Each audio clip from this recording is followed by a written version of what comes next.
welcome to Experiencing Consciousness. My name is Dyba. And I'm Dr. Kathryn Rossi. We're happy you're here.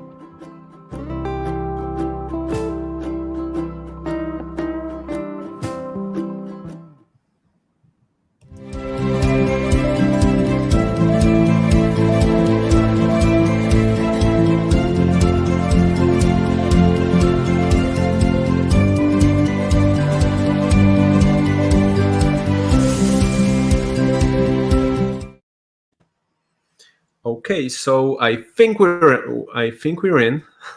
Great. We did it for the second time. That's a great success. Absolutely.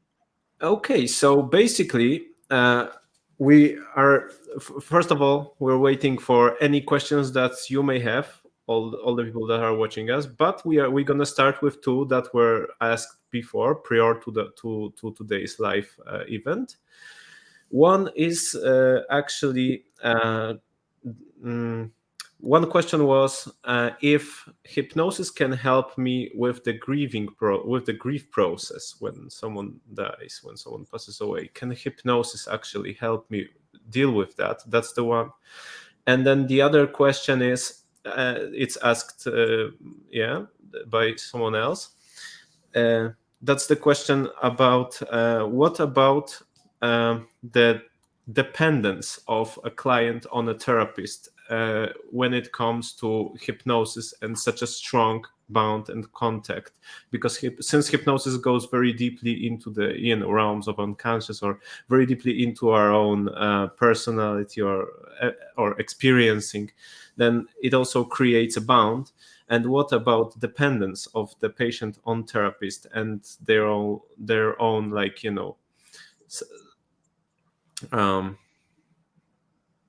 will to do whatever they want and stuff like that. So these are two questions that we have basically that we can start with. What would you like to start with? Well, because I am so interested in grief, I'll start with the second question first. With the first one, with the one about the grief? No, the one about dependence. Oh, all right. Because it's a shorter answer. Okay. So what's interesting is that sometimes people do need to have somebody that they bounce their ideas off of. And by that, I mean the mirror neuron connection that you have with someone that's really listening to you and really cares. That's what creates the bond between therapist and client. And it's not just the listening. It moves into the simpatico connection, and with mirror neurons, like now, Jan, your mirror neurons are probably mimicking mine. And even though we are not thinking exactly the same, we're becoming in sync, we're becoming in tune. And so for clients that don't have very much of that in their life, yes, they're going to want to stay with therapy because they get that kind of feedback. And this is not on the conscious level. So when you think about hypnosis, largely hypnosis is not on that linear word level. It goes to multiple levels simultaneously. And so depending on how one is comfortable within themselves to allow the process to continue without the therapist, that mitigates, this dependency or so-called dependency. So my feeling is that when somebody really needs that kind of connection, enjoy it, because it's going to be brief. Because what you want for your client is you want them to be happy, you want them to be independent. And if you follow what is my favorite paper that Erickson wrote, and was certainly my husband, Ernest Rossi's favorite paper, is the burden of effective psychotherapy lies on the client. And so with you as a therapist that is constantly supporting the individuation and independence of your client, they'll get that. So they're not going to be dependent forever. And so I take a very generous kind of approach to this. In my work, it's almost always brief. That people come, they get what they need in, a session or two or three or four or dozen or whatever. And then what I say is, when you need me, give me a call, and we can have another session. And so I think that depending on how you foster independence and that belief, Erickson always had the belief that you had the resources on the inside of you to solve your problems. I believe that too. I also know that sometimes you need to have it come from the outside, and that's where a therapist is golden. Is this making sense to you? I'm just thinking. So how would you say? What would you say is the best way to promote independence within a client in a contact such deep as hypnotic, where sometimes people actually do follow the suggestions, and they can how to balance that with being independent and doing things on your own. It involves, on the behalf of the therapist, to ask questions that don't have easy answers. And it can be as simple, a post-hypnotic suggestion. And I wonder what you'll do with that this week. Now, you're not asking them in the moment to answer the question, but you're planting the seed that they're going to continue the work on their own. So this is one of the ways. The other way is that as you're working with someone and they've just reached a realization, however big, however small, and you just bathe in that for a few minutes with them. It's like, wow, you really came to that, didn't you? And and they're in trance, right? So they're just going to nod. They're not going to say, yes, doctor, I did. It's not going to be like that. But, in all along of knowing that they have this wonderful capacity, how will this grow? What will you dream tonight? Will it take you a step further? So I never encounter resistance in any of my clients, because I know that they can do it. Which is, that's not the question that's being asked. But when you think about that, when someone is dependent, often it's because they're frightened about something. Well, what are they frightened about? Do they even know? They might not. And what a wonderful thing to respect, because all of it is that person's growing edge. So I get excited about all of it. That as far as I'm concerned, every emotion is a good emotion. I don't see them as positive or negative.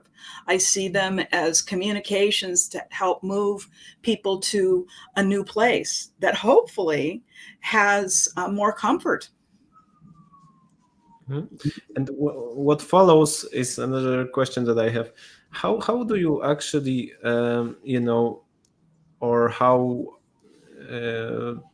together with the client you actually notice that it's a proper time to end the therapy? Is it all only the decision of a client on the part of the client, or is it joint, and how does it happen most of the time? Well, most of the time, I think it happens that the client is the one that gets this sense. And it's usually on the inside of themselves, where they feel like this profound peacefulness. They feel confident. They feel like they can move forward from wherever it is that they've been, that they're not frightened anymore, and they're not confused. Or maybe they're a little confused, a little frightened, but it's enough that they feel like they want to try it on their own. And so that's usually the case. And then there's this question. It's like, well, then I wonder if instead of scheduling next week, would you like to wait 2 weeks to come in? Like, if it's a long-term client and they're not sure, they think they are, but they're not sure. So it's not just this, okay, see ya. It's more of listening and making it to be gradual. And then they might say, and then you can even say, and in 2 weeks, if you feel like, I really already have what I need, you can give me a call, the day before and say, you know what, I'm good. But when it comes from them, that's what really matters. Now, sometimes there's situations where, you really feel that the client is finished, or you've taken them as far as you can. And under those circumstances, I think it's ethical to say to them, I think I've taken you as far as I can. We seem to be repeating our sessions, and I'm not sure you're getting all that you need from it. I wonder what you'd like to do about that. If you'd like to continue with me, or you'd like to try it alone, or you might want to try another therapist that I could help you to find. It's just, compassionate.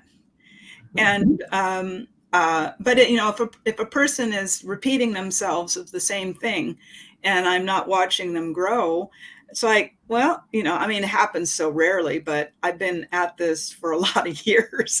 And so, that happens from time to time.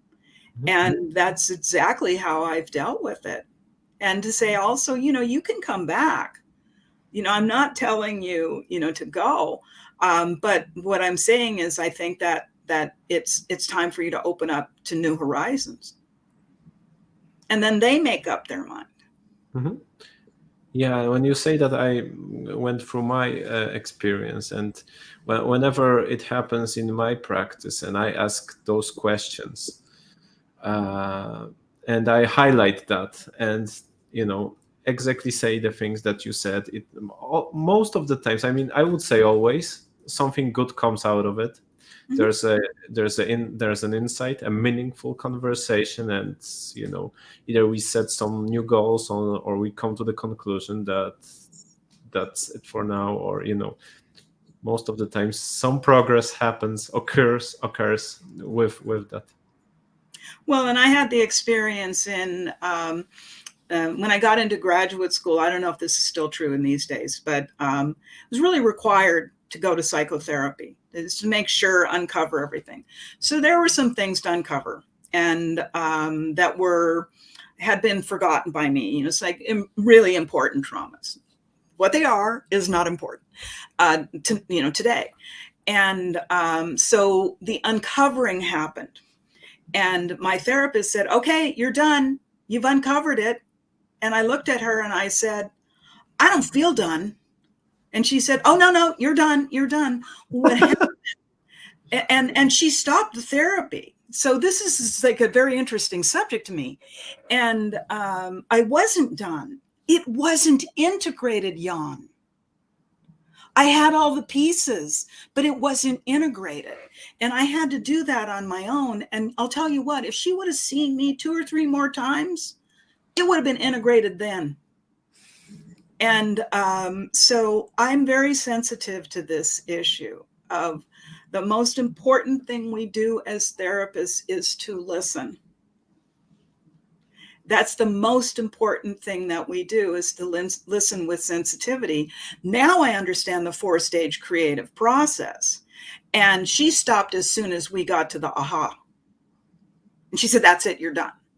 And she was emphatic about it. And that was it. I was done with her from her point of view. And then I was not welcome to come back. And I saw her for about 2 years. It was not a short therapy. So I just encourage, it's like, be who you are, be yourself, be compassionate. But therapy is not forever.